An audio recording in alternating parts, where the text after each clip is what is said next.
Listo. Bueno, hoy vamos a hablar con la maestra Blanca Araceli Borja Rodríguez sobre un tema muy relevante para la Facultad de Economía, y para muchas instituciones que atraviesan por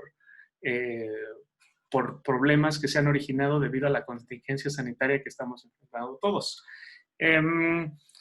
La maestra Blanca Araceli es maestra en Economía por el posgrado de Economía de la UNAM. Actualmente realiza el doctorado en Economía. Está, si no mal entiendo, está por concluir sus estudios de doctorado. Es profesora titular de asignatura en el área de métodos cuantitativos y economía cuantitativa de la facultad. Entonces, conoce perfectamente el entorno, ¿no?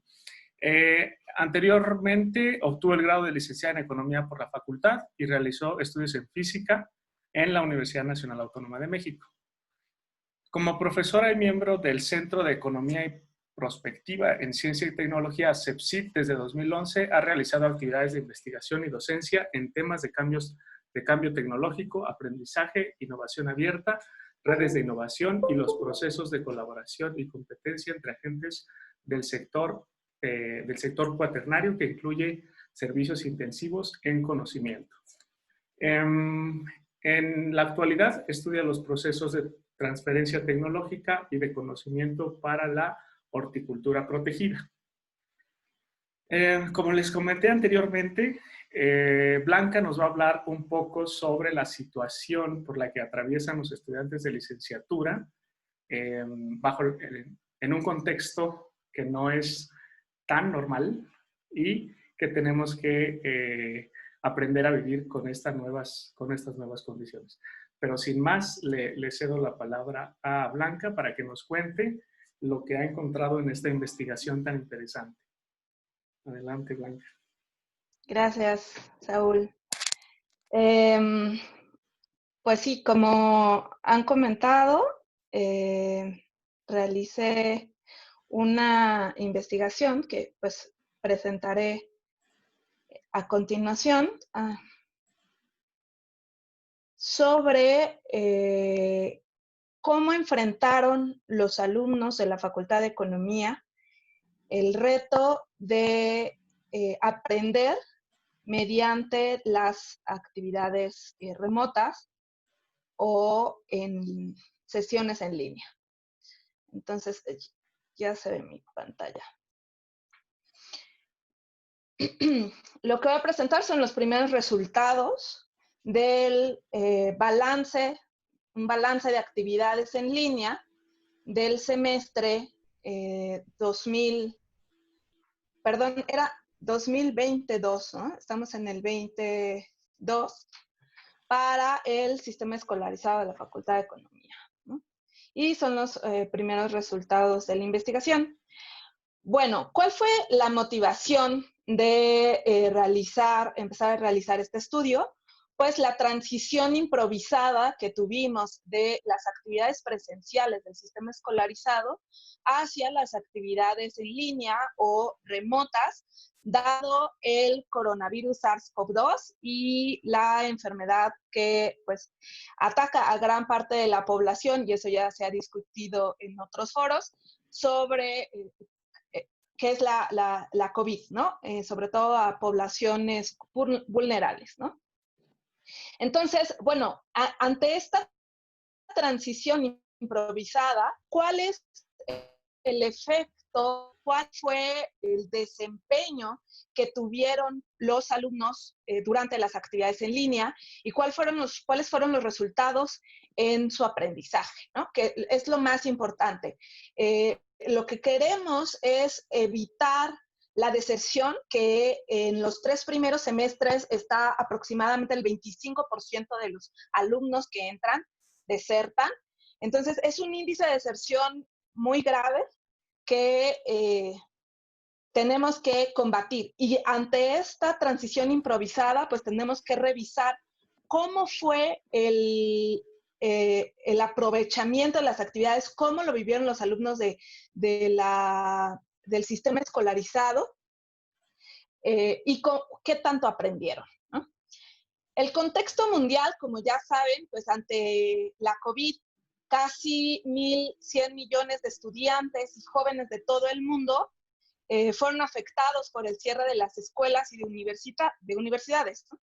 Aunque el 61% de las escuelas a nivel mundial pudo encontrar soluciones provisionales para continuar enseñando y aprendiendo en el caso de los alumnos, pues la calidad del aprendizaje depende sobre todo del nivel y la calidad del acceso digital, algo que también motivó a este estudio, y pues porque a diferencia de países desarrollados con gran penetración de TICs, hay muchos estudiantes en economías menos desarrolladas que dependen de material e interacción con profesores enviados a través de medios de paquetería, de mensajería, perdón, como correo electrónico y WhatsApp, que digamos no es tan sincrónico. ¿Qué retos se enfrentó la UNAM? Bueno, la universidad hizo una encuesta rápida que salió en marzo de pues, este año ante los problemas de la COVID y el llamado a quedarse en casa durante el inicio de la Jornada Nacional de Sana Distancia. Y se preguntó a los profesores, esta encuesta iba orientada a los profesores y se les preguntó cuáles fueron los retos que enfrentaron, ¿no?, ante esta transición apresurada. Bueno, la mayoría de los profesores, que estos resultados se puede ver en la página, la mayoría de los profesores tuvo problemas con logística de tecnología y pedagógicas y socioafectivas, sobre todo a nivel licenciatura, ¿no?, donde se realizaban las actividades mayoritariamente docentes. En cuanto a la frecuencia de las plataformas que utilizaron para la comunicación, fue sobre todo correo electrónico, Facebook y WhatsApp. Para el trabajo académico, digamos, las clases fueron Google Classroom, Moodle, Google Suite, y para el trabajo sincrónico también se dieron clases en línea mediante Zoom, Google Meet o Hangouts y Skype. En su mayoría de los profesores, como les digo, refieren que requieren apoyo tecnológico y asesoría didáctica ante esta transición, pero ¿cómo lo vivieron todos, ¿no? Vamos a hacer un balance de cómo sufrimos, y sobre todo los alumnos en este estudio, cómo sufrimos las actividades en línea. Bueno, la universidad cuenta con aproximadamente 6,000 estudiantes, pero se utilizó el número de estudiantes que se encontraban dentro de la Facultad de Economía, según las estadísticas de la UNAM, ¿no? O sea, si nosotros sumamos el número de alumnos que ingresan en cada generación, tenemos aproximadamente 6,000. Pero cuando consideramos la deserción, etcétera, y considerando los datos de la UNAM, para la facultad hay aproximadamente 4,246 estudiantes de la Facultad de Economía en el sistema escolarizado. Entonces, estos son los que queremos estudiar para saber cómo han enfrentado la situación de las clases en línea y las actividades vía remota. Entonces, lo que hice fue diseñar un cuestionario en Google Forms que previamente en una muestra piloto lo envié a mis alumnos de mis clases, para identificar cuáles eran los retos, qué sí había, qué no, cuáles eran también las preguntas importantes y nuevas preguntas para plantear en este nuevo cuestionario. Y este fue enviado a los alumnos en general mediante correo electrónico y por Facebook. El grupo de la Facultad de Economía, CEU, de Facebook tiene aproximadamente 11,000 miembros, entonces lo colocamos ahí para obtener la mayor cantidad de respuestas. No fue un muestreo aleatorio simple en donde se asigna quién va a ser el que responda, sino que fue dado a la voluntad de los estudiantes que querían compartirlo, anónimo y todo, ¿no? Las respuestas se recabaron entre el 14 de mayo y el 30 de junio y fueron en total 332, pero quitando algunas inconsistencias, las respuestas efectivas ya enfocadas al sistema escolarizado, porque cabe decir, entre paréntesis, que también se recibieron respuestas de posgrado. Ahí estaba la opción para que contestaran estudiantes de posgrado, pero ya considerando las respuestas efectivas de los estudiantes de licenciatura y del sistema escolarizado, tenemos 318 respuestas. Y de esas 318, 302 tuvieron las actividades en línea, ¿no? Alguna de las asignaturas de las que se inscribieron, y de eso voy a hablar después, las mantuvieron durante el tiempo de confinamiento. Esta muestra es representativa con un nivel de confianza del 94.3% de los estudiantes de la licenciatura del sistema escolarizado. Entonces, sí nos ayuda a hacer un poco más de inferencia. ¿Cómo estábamos? Bueno, ¿cuál es el perfil, pues, de los estudiantes? En cuanto a edad y género, pues la media de los estudiantes que respondieron es de 21.11 años y 86% tiene entre 19 y 24 años. Están aquí las proporciones por género, también hubo otros que se identifican con otro género, pero dado que es un porcentaje muy pequeñito, no salen las gráficas o no se visualiza, pues. En cuanto a la ocupación, es importante que del 50% de mujeres que contestaron, no las que componen a los estudiantes, sino las que contestaron voluntariamente y de forma altruista, el 49% son estudiantes de tiempo completo. El 27% trabajan de forma remunerada y además realizan actividades no remuneradas en el hogar. Y el 24% estudia y trabaja de forma remunerada. En cambio, los hombres, que representan 49% de los que contestaron, el 55% se dedican solo a ser estudiantes de tiempo completo, el 35% estudian y trabajan de forma remunerada y el 10% nada más es estudiante con trabajo remunerado y realiza remunerado en el hogar, en actividades en el hogar. En cuanto a la situación escolar, bueno, tuvimos respuestas anteriores desde la generación de ingreso del 2006 hasta la más reciente de 2020, ¿no? Entonces, bueno, ¿cuáles son las características dada la situación escolar de estos estudiantes? Bueno, si se fijan, los estudiantes regulares son entre el 2-5% de los estudiantes por generación, y bueno, entre más nos acercamos hacia las generaciones más cercanas, el porcentaje de estudiantes regulares aumenta, ¿no? Actualmente tenemos aproximadamente 14% de estudiantes que están de forma regular, ¿no? O sea, no deben ninguna materia, etcétera, y van conforme al ciclo. De los becados, 46% de los estudiantes cuentan con una beca y el 54% no tienen beca. El 95% de los encuestados tienen un promedio de calificaciones entre 7.9 y 9.5.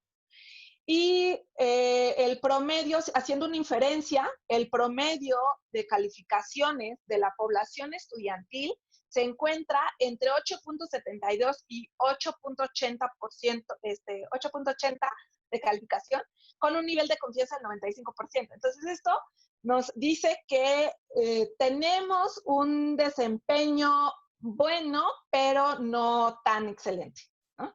En cuanto a las actividades presenciales, ¿no? Eso es lo que nos da también señas de alerta en cuanto a los retos que enfrentamos con las actividades en línea. Otro de los aspectos importantes son la procedencia y la movilidad, de acuerdo a la residencia.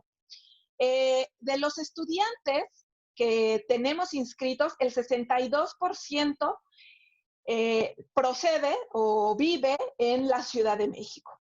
El 18% vienen del Estado de México y así de otra procedencia, y teníamos el 1.27% de estudiantes del extranjero. Tras el llamado Quédate en casa, esto es muy importante, algunos estudiantes foráneos dentro de la República Mexicana que vivían en la Ciudad de México regresaron a su entidad de procedencia. ¿Cuántos? El 20%, el 20.57% regresó a sus entidades de origen, a sus casas, y nada más el 79%, pues sí permanece, bueno, está en la Ciudad de México durante las actividades semestrales presenciales. Entonces, esto es bien también importante sobre la movilidad, que, bueno, vamos a ver después un poquito más de estos factores.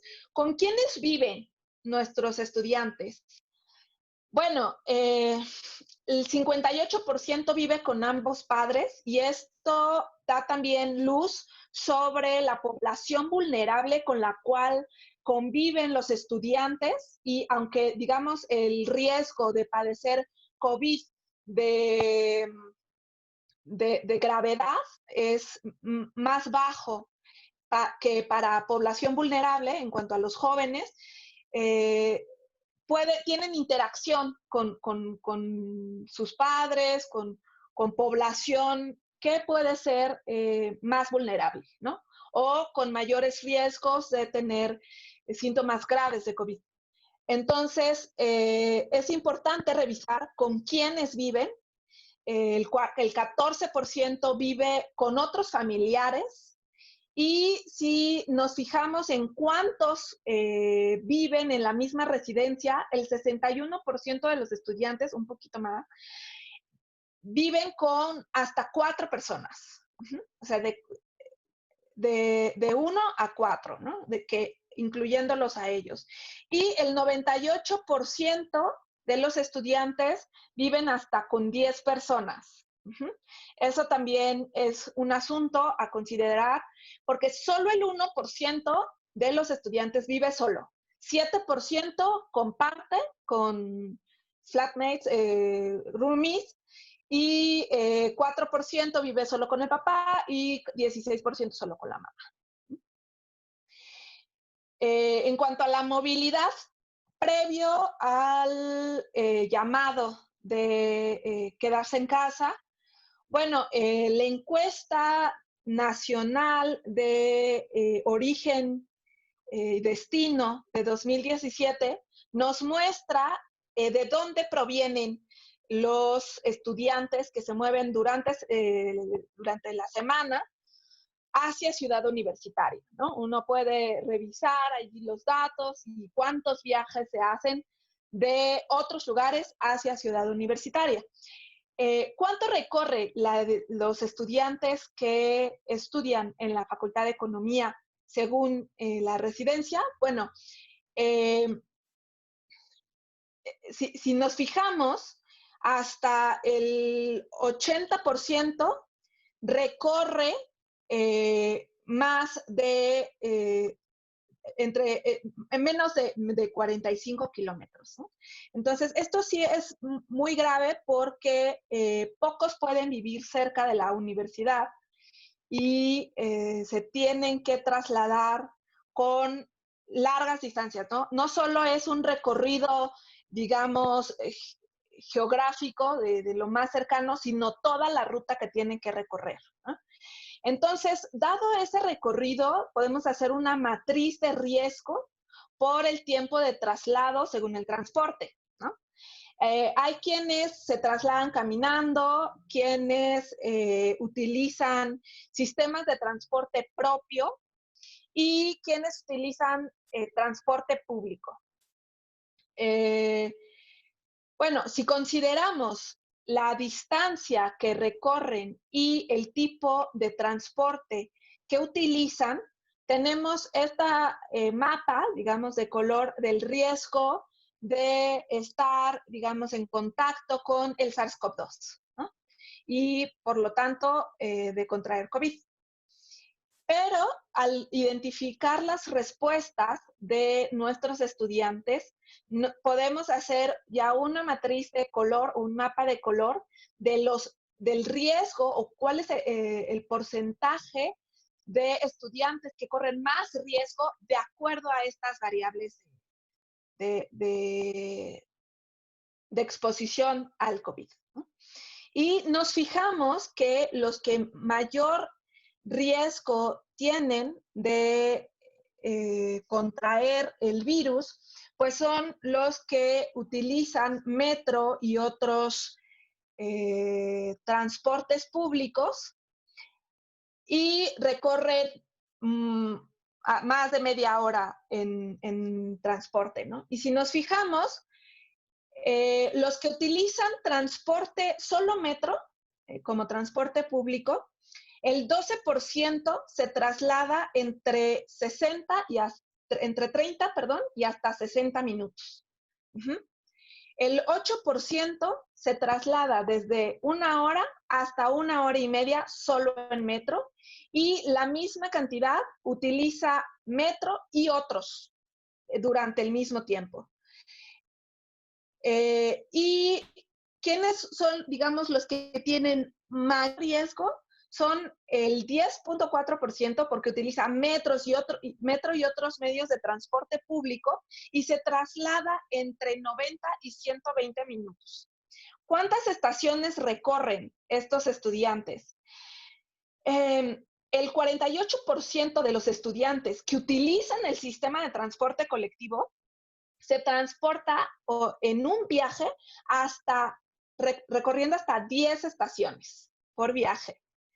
Y el 82% de los estudiantes que utilizan el sistema de transporte colectivo metro para llegar a la facultad, que ya había dicho, ¿no? El 82% recorre hasta 20 en un solo viaje, ¿no?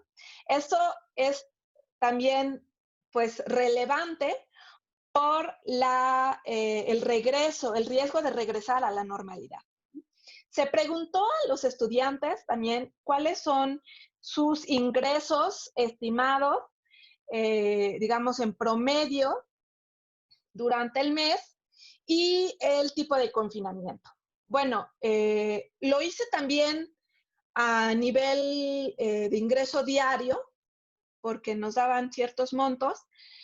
A nivel diario, digamos, el 38% recibe menos de 100 pesos diarios, que son menos de 3,037 mensuales, ¿no? Para quienes tienen un poco de idea de lo que es un ingreso mensual y para cuántos dura, son 100 pesos al día, menos de 100 pesos al día, el 38% de nuestros estudiantes. Y este es ingreso que incluye becas, transferencias, ingresos si trabajan o cualquier otro tipo de ingreso económico.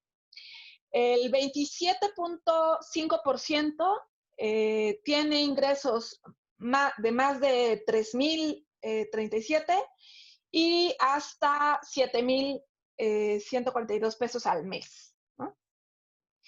Y solo el 19.6% tiene más de 7,000 y menos de 12,000, 13,000, que van siendo, ¿qué serán? En salarios mínimos, como 5 salarios mínimos, 4 salarios mínimos. Y pues los que tienen más, hasta 6 salarios mínimos, es solo el 7%, ¿no? Y también 7.9%, casi el 8%, tiene más de 19,000 pesos mensuales. Se les preguntó si ellos consideran que tienen los medios materiales y económicos para mantener un confinamiento de medio a estricto durante la Jornada Nacional de Sana Distancia, y el 64% dijo que sí tenía los medios, digamos, el papel higiénico, o que habían comprado la despensa suficiente, o podían ir saliendo digamos, con sana distancia y las características de cuidado durante la jornada. En cuanto al tipo de confinamiento, si nos fijamos, la mayoría, o bueno, más del 40% guarda guardó un confinamiento medio. Es decir, que salen hasta una vez por semana para lo necesario. Y menos del 5% tuvieron un confinamiento muy estricto, y aproximadamente 25% tuvieron un confinamiento estricto en el cual solo salían 1 o 2 veces al mes por lo necesario. En cuanto al confinamiento bajo, pues tenemos como 32% de nuestros estudiantes con este tipo de confinamiento, y muy poco, como 0.2%, tuvo un confinamiento nulo, que tenía que salir. Bueno, en cuanto a los materiales y el contexto, en las estadísticas de la universidad, cuando los alumnos ingresan, ofrecen cierta información en cuanto a los bienes y servicios con los que cuentan, ¿no? Entonces, en las estadísticas de la universidad se encuentran disponibles los porcentajes o la población que tiene computadora personal y celular propio, ¿no? Si nos fijamos, del caso del celular, pues el 96% o más del 90% de los estudiantes tienen un celular, y sobre todo es un smartphone. Y en cuanto a la computadora, la generación que acaba de ingresar hace un semestre a nuestra facultad, el 75% sí tiene computadora personal y el 24% no cuenta con una computadora personal, ¿no? Estos son datos oficiales de la universidad. Ahora, ¿cómo lo reflejaron o qué nos dijeron los estudiantes que encuestamos? Bueno, el 69% cuenta con una computadora personal que es propia, ¿no? Que la pueden utilizar el tiempo que ellos consideren adecuado, y el 29% tiene computadora, pero la comparte. Y solo 2% no tiene computadora. Se conecta mediante otros dispositivos electrónicos. Ahora, entrando en las actividades en línea, pues por semestre los estudiantes pueden inscribir hasta 10 asignaturas, ¿no? De acuerdo a los créditos, el máximo de créditos, para que tengan un desempeño también adecuado, porque recuerden que los créditos es un indicador de cuántas horas se le tienen que dedicar por semana a cada asignatura. Entonces, identificamos cuántas asignaturas se inscribieron y cuántas sí continuaron con las actividades remotas, ¿no? Nos fijamos que solo el 13% de los que inscribieron las 7 asignaturas llevaron las 7, ¿no? Y si se fijan, o sea, esperamos que el porcentaje de incidencia en la diagonal fuera la mayor, ¿no? Pero nos fijamos que se distribuye en estas zonas de calor con diferentes gamas, ¿no? De los que inscribieron y cuántas actividades cuántas asignaturas no permanecieron en línea. Y bueno, ya me voy a ir un poquito más rápido porque ya llevamos más de 20 minutos y ya estamos entrando con lo de las actividades en línea, ¿no? Y eso los alumnos lo saben también, pero hay que tomar pues tiempo para la relevancia, aunque me iré un poquito más rápido. Bueno, de los que no tuvieron actividades en línea, ¿cuáles fueron las razones por las que no tuvieron actividades en línea? El 25% dijo que porque no tuvo contacto con el profesor. El profesor no se comunicó con el grupo hasta mayo. No, perdón, el último día de junio, 30 de junio, que se recibieron las respuestas. Eh, el 18.8% fue no tuvo actividades en línea porque no mantuvo la comunicación por decisión propia. El 12% lo acordó con el profesor, recuerden el contexto que hay en la facultad, entonces hubo un acuerdo también entre profesores y estudiantes para no realizar actividades en línea pese al llamado de continuar con las actividades remotas. El 12% dijo que no se encontraba en condiciones físicas y emocionales y también el resto, pues tuvo problemas económicos, ya sea laborales o familiares, complicaciones con internet, el equipo y porque solo inscribieron el trabajo para examen profesional. ¿Cuál fue el ambiente que viven los estudiantes?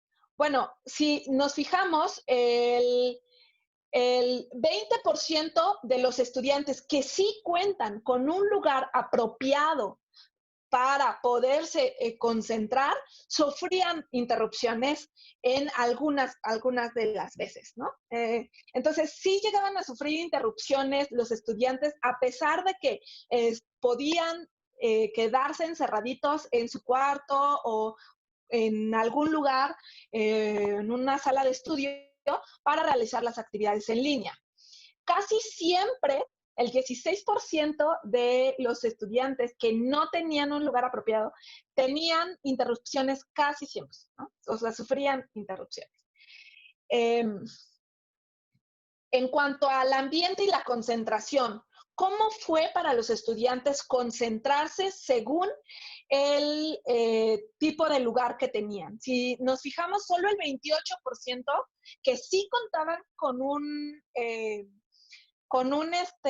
lugar apropiado, mostró que era difícil, ¿no? Difícil concentrarse, ¿no? Y el 12% muy difícil, ¿no? Entonces, si nos vamos también a lo fácil, pues ya sea con un lugar o sin un lugar para las actividades en línea, muy poco porcentaje se les hizo fácil o muy fácil, ¿no? Concentrarse. Entonces, este también es un reto, porque las actividades presenciales de por sí presentan retos para el docente de captar la atención, ¿no? Tenemos que poner memes, echar un chistorete por ahí, un chiste, para poder captar la atención, que se rían, respiren y que pongan atención y se concentren, ¿no? Entonces, en las actividades en línea es aún más complicado, ¿no? ¿Cómo fueron el aprendizaje, ¿no? ¿Cómo fue el aprendizaje para los estudiantes? Bueno, nos dijeron que algunos estudiantes contaban ya con capacidades autodidactas, ¿no? El 38% decía que tenía una capacidad media de poder aprender él solo, por cuenta propia. Y el reto al que se enfrentaron fue también a desarrollar el autoaprendizaje, este tipo de capacidades para aprender. Y bueno, es importante también esto, ¿no? Pero ya me voy más rápido. En cuanto a la percepción de la exigencia, el 38% dijo que la exigencia o la presión que sentían con las actividades en línea era mucho mayor a las actividades presenciales. Y el 37% mayor, o sea, imagínense, más de la mitad tienen la percepción de que fue muy complicado realizar las actividades en línea.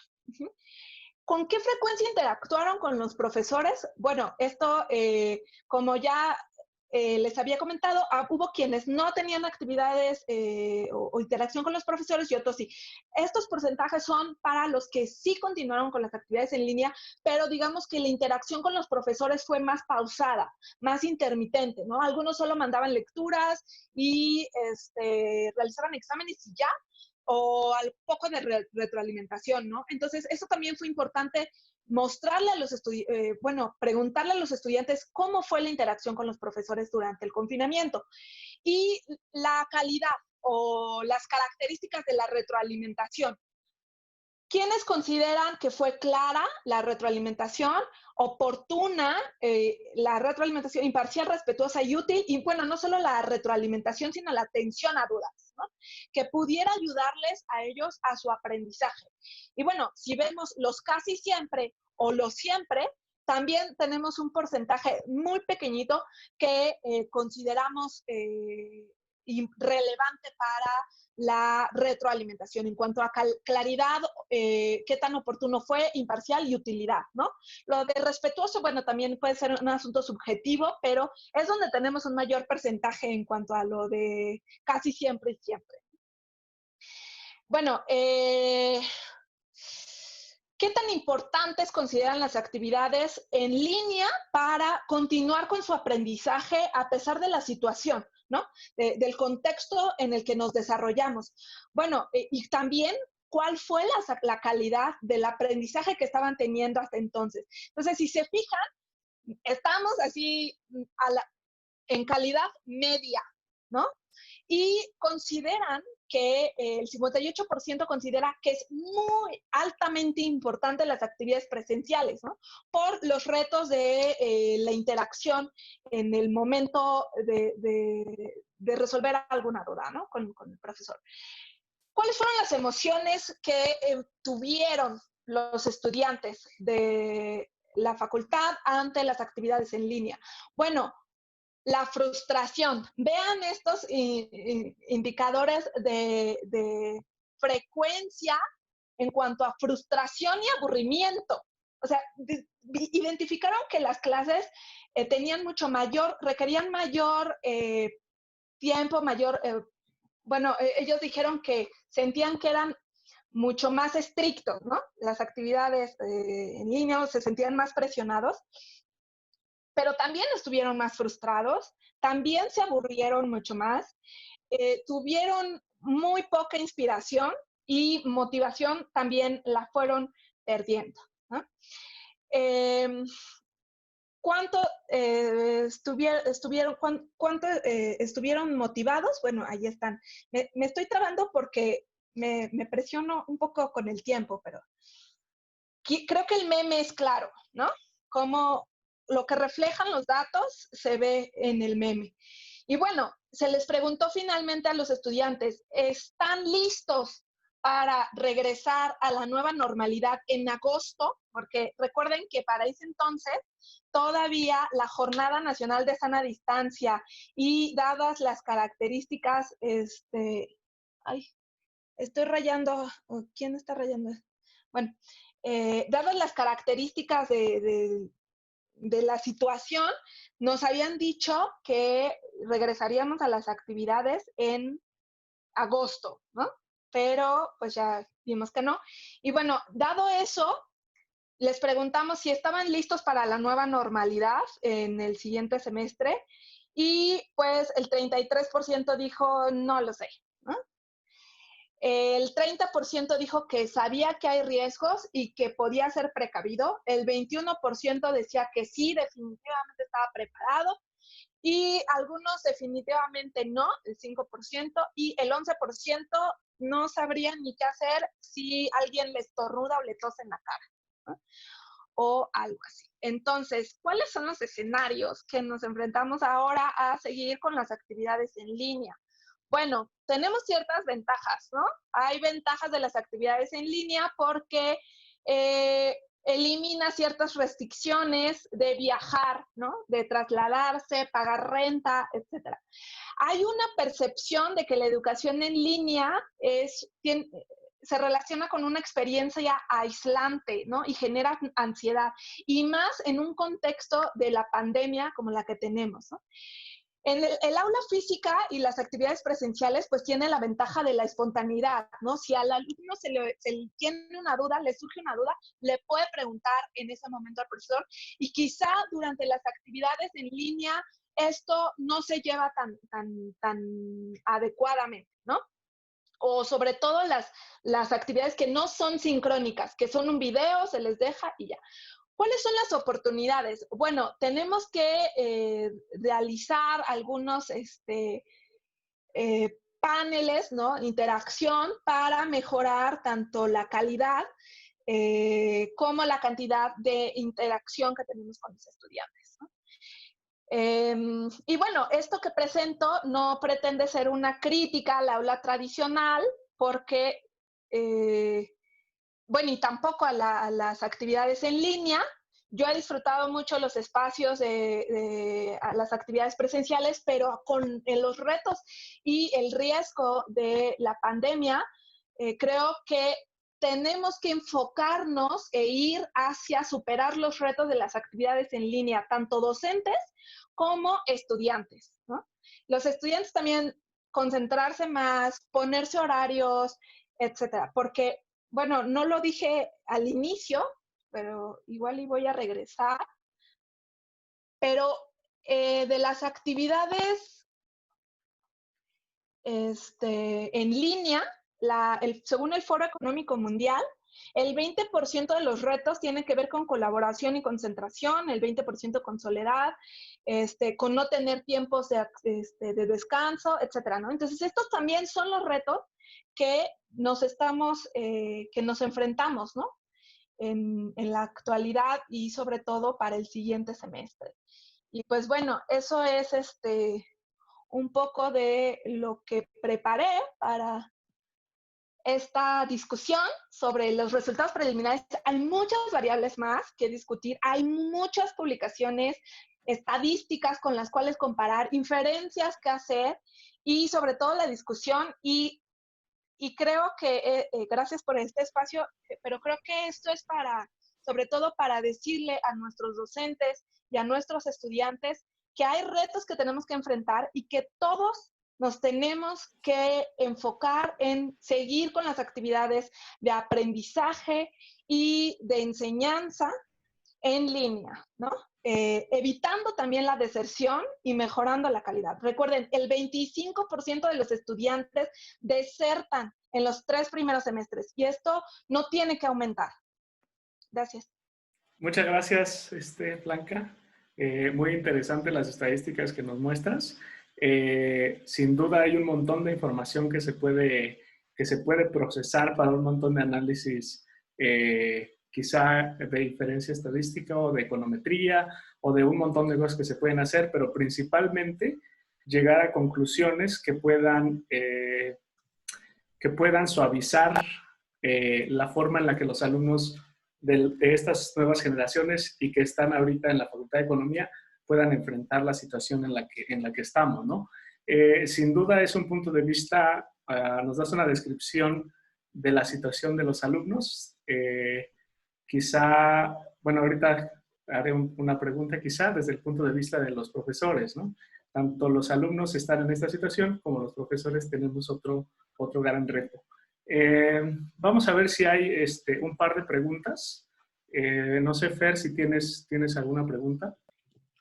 Sí, tengo dos preguntas. Muchas gracias, Blanquita. Traté de anotar lo más que pude. Creo que esto es una conclusión paradójica de tu presentación, que estuvo muy interesante y muy bien, y sé que son resultados todavía descriptivos, pero tantos porcentajes, tanta información, incluso tratando de poner mucha atención, ya se me olvidaron. La mayoría, ir revisando pregunta por pregunta, se me fue el avión, pero anoté dos preguntas. La primera es si por favor nos pudieras explicar nuevamente, de manera muy sencilla, cómo pasaste, porque la mayoría de los muestreos que se hacen y que tenemos en nuestra cabeza, creo yo, en el inconsciente colectivo, es el muestreo aleatorio. Entonces, ¿cómo pasaste tú del voluntario, así como lo describiste, a que tu muestra fuera representativa? ¿Cómo pasó de la decisión del estudiante de, sí contesto esta encuesta, a no contesto esta encuesta, a hacerla representativa. Entonces, esa es la primera pregunta, ¿cómo pasaste de voluntario a representativo? Y la segunda es, ¿cuál es tu opinión respecto al supuesto que creo que están haciendo en todas las universidades y lo estás haciendo tú también con esta encuesta de la facultad, en el contexto de tus retos? A uno de nuestros colegas en Twitter le escuché diferenciar las clases de economía y estoy completamente de acuerdo con él. Hay clases tipo seminario que pueden ser un cuate hable y hable como de historia, y hay clases que a lo mejor funcionarían mejor con videos grabados como la Khan Academy, y sin duda creo que eso funciona más, por ejemplo, con materias muy aplicadas como estadística o econometría. Entonces, ¿cuál es tu opinión sobre eso? Creo que nos queda muy claro que quieres y estás muy a favor de estos retos en línea, pero las clases deberían el producto debería ser igual o debería ser diferenciado por clases. Entonces, esas son mis dos preguntas. ¿Cómo pasas la 1 de voluntario a representativo? Y la 2, ¿se debe agarrar parejo para todos los tipos de clases o debemos diferenciar? Y muchas gracias otra vez. Gracias. ¿Contesto estas dos entonces? Y luego vamos a las siguientes. Sí, o si quieres toma nota y las contestas Ok, ¿hay unas más? dos, unas tres. Sí, hay una que trataré de captar la idea y transmitirla como mejor se Ok. pueda. ¿Cómo determinas o en algún momento mostraste una gráfica de contagio por medio de transporte? ¿Cómo determinas que los alumnos se contagian? Supongo que tienen una probabilidad mayor por ir en metro y no por caminar. Y ahí, pues bueno, vienen las otras alternativas. Sí, esa sería la pregunta que está en Facebook. Y Ok. después, una de las preguntas que está aquí en el chat es cómo sería o cómo imaginaríamos una nueva normalidad en la UNAM, no solo en la UNAM, sino también en universidades públicas o privadas que tienen una matrícula muy alta. Quizá la opción la pregunta sería esa, ¿cómo sería A ver, otra vez, otra vez. cómo imaginas la nueva normalidad en la UNAM o en una universidad con matrícula muy alta, que puede ser pública o privada? Alguien comenta aquí que en la escuela donde trabaja, en la universidad donde trabaja, que es una universidad privada, se está planteando o se está presentando una disminución de la matrícula, que para el caso de la UNAM sería algo controversial, ¿no? Sí, Listo. bien. Ok. Bueno, entonces, a ver, sobre las respuestas, sí, efectivamente fueron respuestas, sobre todo apelando al altruismo y a la cooperación de los estudiantes que respondieran de forma voluntaria. Sin embargo, para hacer una muestra representativa, primero, calculé el tamaño de muestra óptimo, dado lo que se tenía, la información que está en estadísticas de la UNAM por carrera, y el número de alumnos óptimos que fuera representativo es de 319, ¿no? 319 estudiantes, pero respondieron de forma efectiva 318 primero, ¿no? Entonces después dije, voy a hacer una prueba de hipótesis. Dadas las proporciones de las respuestas que nos dieron sobre un aspecto que tenemos también en las estadísticas oficiales, que es, por ejemplo, género, para ver si hay un error de muestreo o no que podamos, digamos, despreciar para considerar a la muestra como una muestra representativa y a qué nivel de confianza, ¿no? Y como lo había comentado, tenemos estas respuestas efectivas que sí sirven, ¿no? Que no mintieron, que no pusieron inconsistencias como que tenían 19 años y habían ingresado en 2005 o cosas así. que fuera representativo, ¿no? O sea, que sí me reflejara esto. Y bueno, calculándolo, estas respuestas efectivas representan con un nivel de confianza a un nivel de confianza del 94% a los estudiantes. Es decir, hay un error, ¿no? Un error probabilístico de 5.7%, ¿no? Entonces, bueno, podríamos considerarlo o no despreciable, porque también hay que considerar que no puede ser completamente representativo porque fueron encuestas en línea, ¿no? No son estudiantes, como les decía, que les podamos decir, oye, toma este cuestionario y aunque no tengas computadora, aunque no tengas internet durante el tiempo de recepción de respuestas, me puedas contestar, ¿no? No, esta fue una encuesta en línea, difundida en línea mediante correo electrónico y Facebook, y pues ahí digamos, se sale del foco los estudiantes que tienen otras complicaciones aún mayores en cuanto al material, ¿no? En cuanto a los medios electrónicos. Entonces, esta muestra, mediante una prueba de hipótesis, identificando el nivel de confianza, es representativa, ¿no? Con un nivel de confianza del 94%. En cuanto a los tipos de actividades según asignaturas, claro, hay actividades que requieren una mayor interacción sincrónica. Yo diría incluso que las STEM, bueno, las actividades matemáticas, tecnologías, etcétera, requieren, además de una interacción en el momento, sincrónica, poder tener el respaldo de regresar a las notas, digamos, o al desarrollo matemático y tener el video también grabado, ¿no? Hay otras actividades, otras asignaturas que requieren primero la información, la reflexión, la lectura, ¿no? El pensar, el reflexionar, el cotejar, etcétera, que podrían llevarse a cabo, digamos, de mejor manera si ya estuvieran grabadas, ¿no? Si se puede tener acceso. Pero definitivamente considero, dado también lo que respondieron, que la interacción en instantánea es importante, ¿no? En el momento en el que te surge una duda, conectaron las neuronas y dices, como dijo Marx, ¿no? O como dijo Hayek, esto, y entonces refutar o plantear alguna duda, ¿no? Creo que también es importante. Entonces, ¿qué tendríamos que hacer? Sí podríamos diferenciar o hacer una categorización, digamos, entre nuestras asignaturas que requieren actividades más sincrónicas y otras asignaturas que requieren más actividades que pueden estar ahí grabadas, ¿no? En la nube. No recuerdo cómo se le llama. Pero, de nuevo, combatiendo o tratando de enfrentar el reto de la deserción.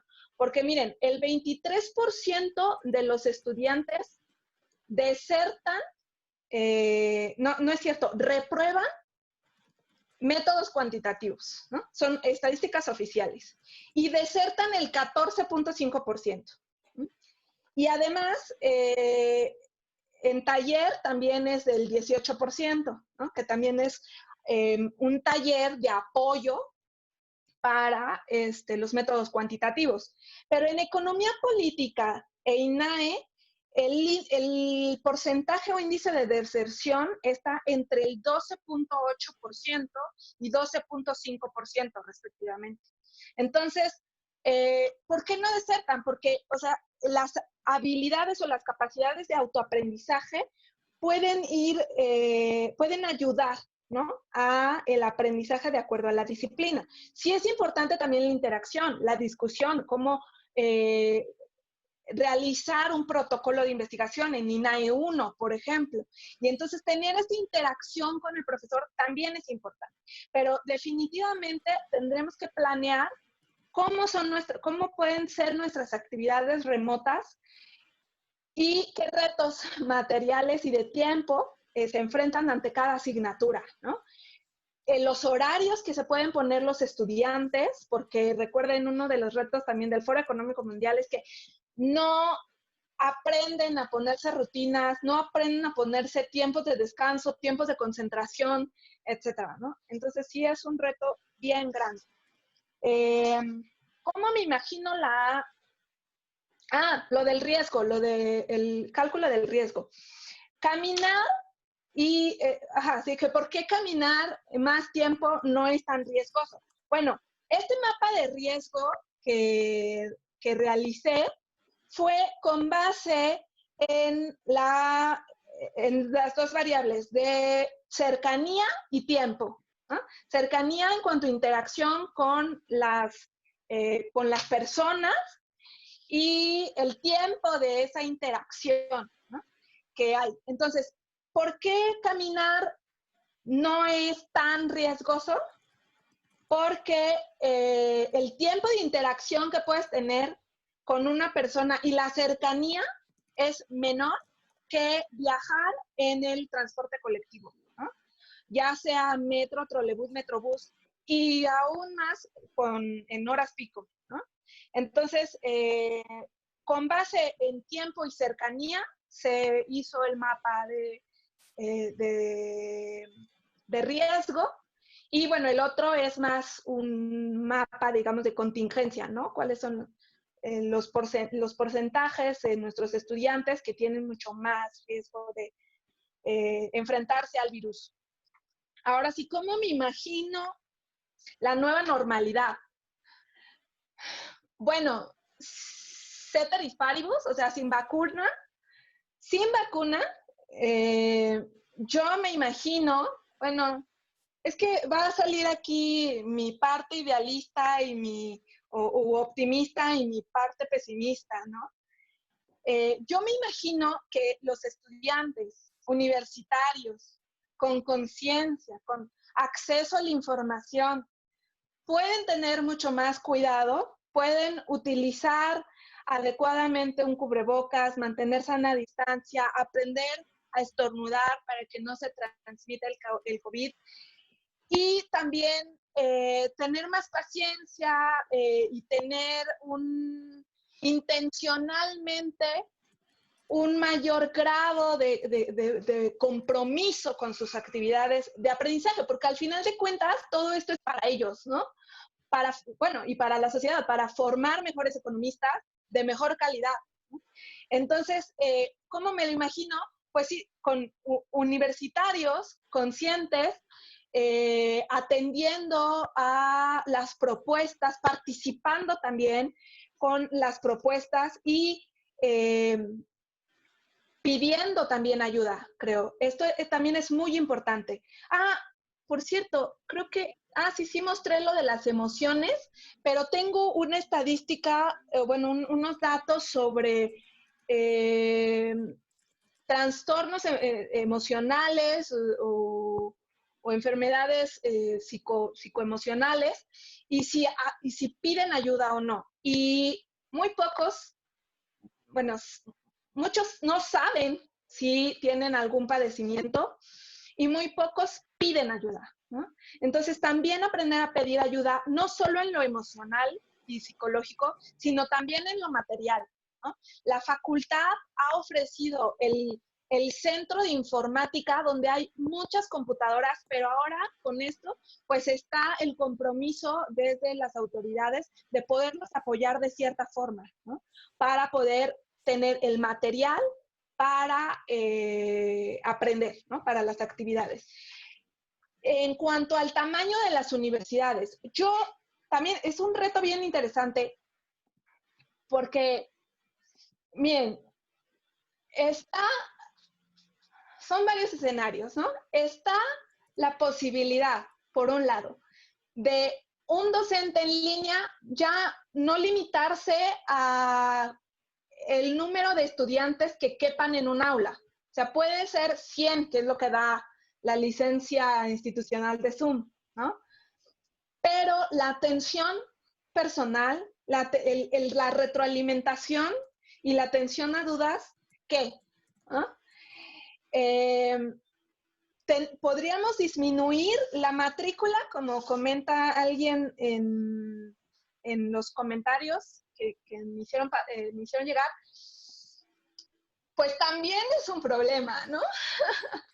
Porque estamos privando de un derecho de educación a los estudiantes y su intención, ¿no? de seguir formándose a nivel licenciatura para tener una profesión y ceteris paribus, todo lo demás, ¿no? Bueno, la movilidad por educación y movilidad socioeconómica, pues, pero bueno, ya no entrando en esa materia, pero tomando en cuenta los retos de los estudiantes, yo creo que no podemos disminuir la matrícula. Tampoco podemos aumentar tanto el número de atendidos por profesor, sino que creo que debe haber o debiéramos hacer un estudio de cuál es el óptimo, ¿no? El óptimo de número de estudiantes por profesor que garantiza una mejor atención de calidad, imparcial, respetuosa, etcétera, y clara. Y también en cuanto a los estudiantes, ¿no? ¿Cuántas materias por semestre tienen que tomar, ¿no? Entonces, bueno, no sé si lo contesto o dejo más preguntas que respuestas a los comentarios. No, excelente. Pues muchísimas gracias. Gracias, Blanca, por la presentación tan interesante. Por tiempo, creo que ya no podemos tomar un par de preguntas que están por ahí. Creo que tenemos que cerrar porque también en el otro lado del charco ya, ya Fer está más durmiendo. adelante, está en otro día en el futuro. Entonces, te agradecemos mucho por la presentación. Y si es posible, más adelante nos compartas, supongo que hay un plan de publicación de los resultados o de divulgación para el beneficio de la facultad y de otras instituciones que a lo mejor podrían tomar alguna cosa como ejemplo de tu investigación. Entonces, si más adelante no lo puedes compartir, lo podemos colgar en nuestra página web, ¿no? Para que esté disponible para todos, ¿no? Que es uno de los objetivos de este podcast. Pues muchas gracias a los que tuvieron la amabilidad de escucharnos. Gracias a ustedes por el espacio también, a la Arena Económica. Sí, aquí estamos para la divulgación de las investigaciones que hacen investigadores jóvenes, ¿no? Para la siguiente ocasión tendremos otro invitado. Lo más probable es que nos hable de mercados de trabajo en México. Entonces ya lo haremos público en las redes sociales y a través del correo electrónico. Muchas gracias a todos. Gracias. Gracias, Hasta luego. Gracias, Saúl. Hasta luego.